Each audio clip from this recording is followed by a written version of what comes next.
personnes à Beauvais? 1250. Pour conduire ça là-bas sans faire de vagues, il va nous falloir quelqu'un de très solide. Ce qu'on doit tester, c'est leur résistance à la violence, la vraie violence. Je vous propose une prise d'otage. D'un côté, vous aurez le meilleur recruteur, et de l'autre, vous aurez le meilleur cadre. J'ai pas envie de le qualifier d'inhumain bêtement parce que je crois que c'est plus subtil que ça et dans le livre et dans le scénario et tout ça, et c'est ça qui est intéressant dans le traitement qu'on a fait Ziad notamment, c'est que chacun est dans sa réalité et dans les paradoxes de sa réalité. C'est à chaque fois le cas dans nos mondes modernes, c'est que on ne sait plus qui a raison, qui a tort. En fait, il incarne la force noire du film, évidemment. On se dit toujours le système, etc. Moi, c'est des mots qui me font toujours un peu peur parce que derrière chaque chose, il y a évidemment des foules, mais à l'intérieur des foules, il y a des multitudes d'individus et c'est un individu à un moment donné qui dit décidons de ça ou décidons de ça, quelles que soient les classes.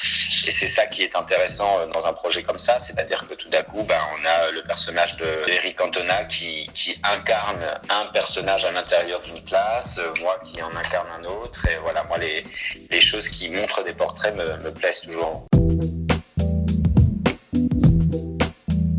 Non, parce que c'est des personnages assez passionnants à jouer. C'est presque des figures littéraires. Après, encore une fois, je trouve que pour tout rôle, c'est important de les jouer sans jugement, parce que sinon vous êtes dans une mise en abîme, de mise en abîme, de mise en abîme. Et j'en ai fait un personnage finalement assez froid, assez calme, souvent pas un mot plus haut que l'autre, te disant à toi un truc qui va te mettre 14 coups de poignard dans la tronche, mais quasiment sur ce ton-là. Donc ça m'intéressait, plutôt que surjouer le charisme ou de surjouer le mauvais. Et puis j'avais envie de faire avec mon enveloppe, de petit mec d'1m70, plutôt jeune, mais comme on en voit plein maintenant, c'est-à-dire que pareil, l'image qu'on a des grands patrons, qu'est-ce que ça veut dire aujourd'hui, être un patron de 70 ans et un jeune mec à la Silicon Valley qui a 25 ans domine des espèces de petits empires comme ça, bon voilà.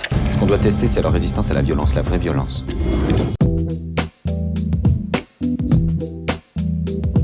Intéressant qu'il en fasse comme ça deux valeurs opposées mais finalement très semblables. Et d'ailleurs mon personnage à l'issue de la série a cette réplique assez terrible de dire si je suis un loup, vous en êtes un aussi, me racontez pas d'histoire. Et puis on en est encore et toujours à cette histoire de territoire à conquérir pour nos femmes, nos enfants, nos familles, notre premier cercle et puis le plus grand. Alors c'est facile pour Dorfman, mais enfin il n'empêche que tout d'un coup l'autre en face est sans mots, parce qu'il a usé de toutes les stratégies également.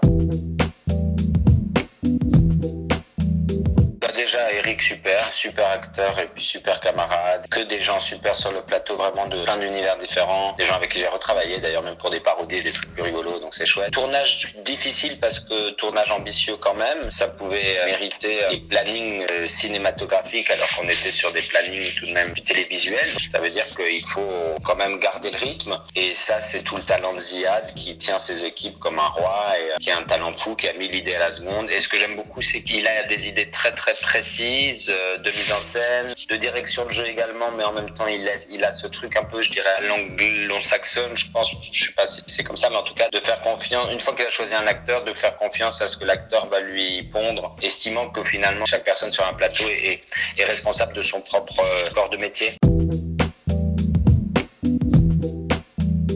Pour faire de la pub à un petit gars qui a un talent fou qui s'appelle Panagiotis Pasco, qui est un mec touche à tout extraordinaire, qui fait du stand-up bien sûr. Puis il m'a demandé de faire un petit court-métrage, son premier court-métrage. C'est comme ça une histoire d'une prise d'otage dans une banque et il a écrit une histoire simple, très poétique. Je crois que ça peut se voir sur internet en ce moment. C'est ce qui me vient parce que vous en parlez et parce que j'aime bien ce mec et que j'ai envie que les gens le découvrent, ce mec.